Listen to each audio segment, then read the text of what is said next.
नमस्कार मित्रांनो, लाडकी बहीण योजना या ऍप्लिकेशन मध्ये एवढे प्रॉब्लेम आहेत की असं वाटतं की हे योजनाचा फॉर्म भरून डोकेदुखी झाली का काय. कारण यामध्ये एवढे प्रॉब्लेम येत आहेत. एडिट केलं तर चुकीची माहिती दाखवत आहे, पहिली माहिती दाखवत आहे. एकदा चुकून माहिती भरली गेली तर कोणाकडून काय होतं की चुकीची परत एकदा माहिती भरली जाते. आता या सगळ्या गोष्टीचं मी तुम्हाला आज सोल्युशन सांगणार आहे, काय करायचंय. पण आपल्या सगळ्यांना एक लक्षात घ्यायचं आहे की यामध्ये आपल्याला सगळ्यात महत्वाचं म्हणजे एक गोष्ट आहे, ती म्हणजे आपल्याकडून चूक न होऊन देणे. आता एक लक्षात घ्या, काही जर झालं तर आपल्याकडून जर फॉर्म चुकीचा गेला तर प्रॉब्लेम होऊ शकतो. त्यासाठी तुम्हाला खास दक्षता घ्यायची आहे. आता याच्यामध्ये एक प्रॉब्लेम असा आहे की तुम्ही एडिट जर केलं तर काही जणांची चुकीची माहिती दाखवत आहे, जसं की आधारचं लिंक आहे की नाही, पहिलंच काय चुकीची, नाव दुसरं आलेलं आहे तर तिसरं, असं काहीतरी दाखवत आहे प्रत्येकाचं. तर प्रत्येकामध्ये एक एक प्रॉब्लेम येत आहे. मला पण सारखे मेसेज येत आहेत, सारखे कमेंट्स येत आहेत, पण प्रत्येकाला कमेंट्सचं उत्तर देणं मला काही जमत नाही. तर मी तुम्हाला या व्हिडिओमध्ये थोड्या ज्या काही गोष्टी आहेत त्या मी सांगणार आहे, त्याची दक्षता घ्या आणि मग फॉर्मला एडिट करा आणि या सगळ्या प्रॉब्लेमचं सोल्युशन आपण पाहणार आहोत. तर व्हिडिओला शेवटपर्यंत नक्की पहा. आता हे बघा, ज्यांचा काही प्रॉब्लेम आहे, आता कोणाकोणाचं काय आहे, मला प्रश्न येतात इथं बघा. मी कमेंट सेक्शन वाचलेलं आहे, त्याच्यानुसार मी इथं क्वेश्चन पण घेता येईल, लक्षात घ्या. आता कोण कोण म्हणताय की दादा माझं प्रोफाईल मी एका नंबरवरून उघडलं आहे, तर मी याच्यावरून किती फॉर्म भरू शकतो. तर मी तुम्हाला सगळ्यात आधी एक सांगतो, सगळे तुम्ही लक्ष देऊन ऐका, कारण हा एकाचा क्वेश्चन असतो, पण सांगतो एक जण, पण हे खूप जणांचे प्रश्न असतात. त्यामुळे प्रत्येक प्रश्न नीट ऐका, प्रत्येक प्रश्न उत्तर मी नीट आणि सविस्तर देणार आहे.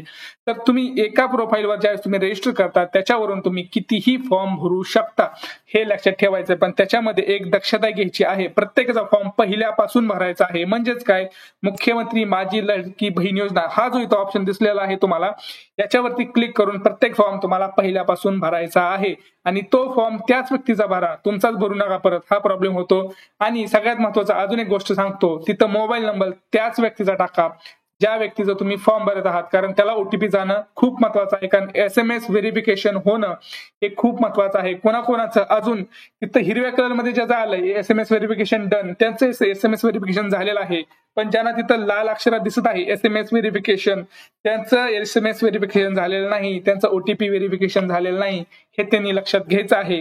तर एक लक्षात घ्यायचंय तुम्हाला, तुम्ही याच्यावरून कितीही फॉर्म भरू शकता, काही प्रॉब्लेम नाही. आता दुसरी गोष्ट मी तुम्हाला सांगतो, आता ज्यांनी कुणी पहिला फॉर्म भरलेला गेलेला आहे, आता त्याच्यामध्ये ज्यावेळेस एडिटवर ऑप्शनवर तुम्ही दाबता, त्यात तुम्हाला असं एक मेसेज येतो, भरलेल्या अर्जामध्ये फक्त एकदाच बदल करता येईल. आता मी परत एकदा तुम्हाला मित्रांनो आणि माझ्या माता भगिनींनो परत एकदा मी तुम्हाला सांगत आहे, प्लीज ऐका.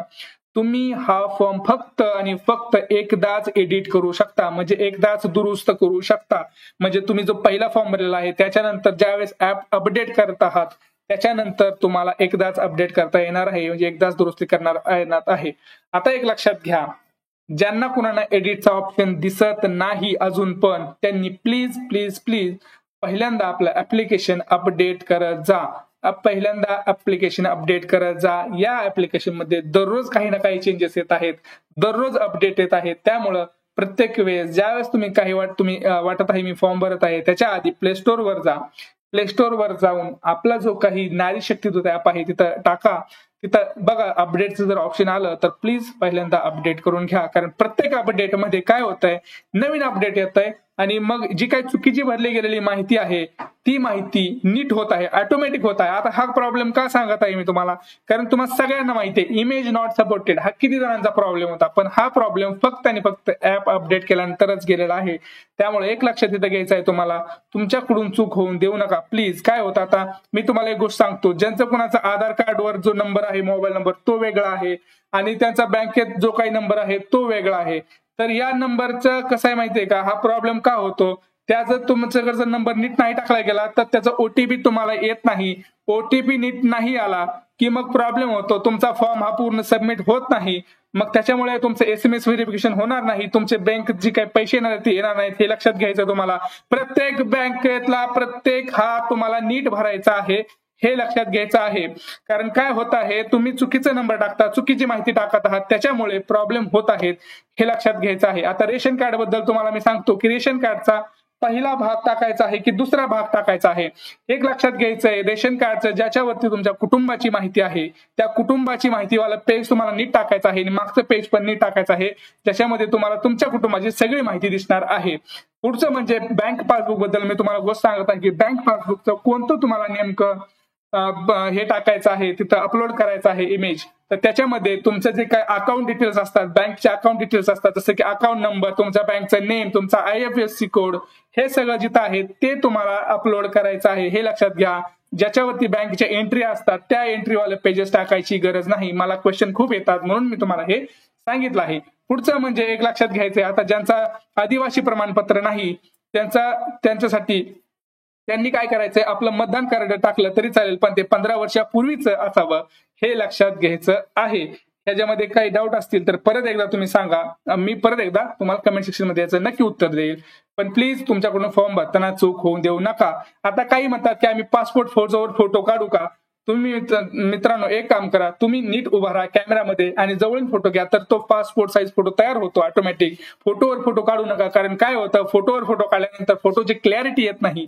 मग तुमचं क्लॅरिटी न आल्यामुळे हा फॉर्म रिजेक्ट होण्याची शक्यता असते.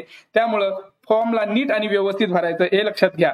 आता याच्यामध्ये बघा, ज्यावेळेस तुम्ही यापूर्वी केलेले अर्ज असं येतं त्याच्यावरती तुम्ही क्लिक केल्यानंतर तुमचा हा असा सगळा फॉर्म तुम्हाला दिसतो. मग इथे SMS व्हेरिफिकेशन डन ज्याचं झालंय हिरवं, त्याला काही एवढं टेन्शन घ्यायची गरज नसते.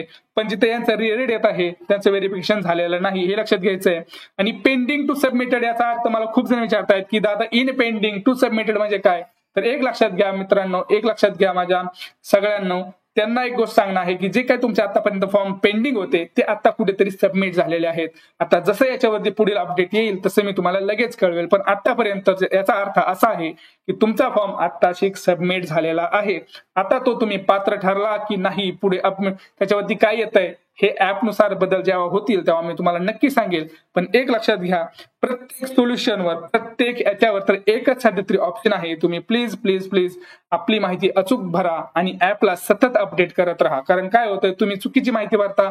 आता माझ्याकडे खूप जण असे कमेंट आले की दादा आम्ही दुसऱ्यांदा पण माहिती चुकीची भरली गेली, आता काय करू? आता काय करणार मी तरी, कारण काय त्या ऍपचंच एक आहे, एकदाच तुम्ही अपडेट करू शकता, दुसऱ्यांदा अपडेट करू शकत नाही. आतापर्यंत पुढच्या अपडेटमध्ये माहित नाही काय होईल ते.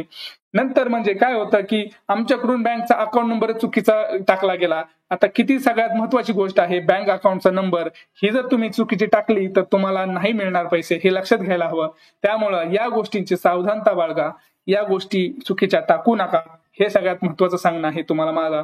आणि याच्यामध्ये अजून काही तुम्हाला अडचणी असतील तर त्याच्यामध्ये तुम्ही मला कमेंट सेक्शन मध्ये कळवा. भेटूया पुढच्या व्हिडिओमध्ये. तोपर्यंत जय महाराष्ट्र. आणि माझा व्हिडिओ चांगला वाटत असेल तर माझ्या व्हिडिओला लाईक करा, शेअर करा आणि माझ्या चॅनलला सबस्क्राईब करा. जय हिंद.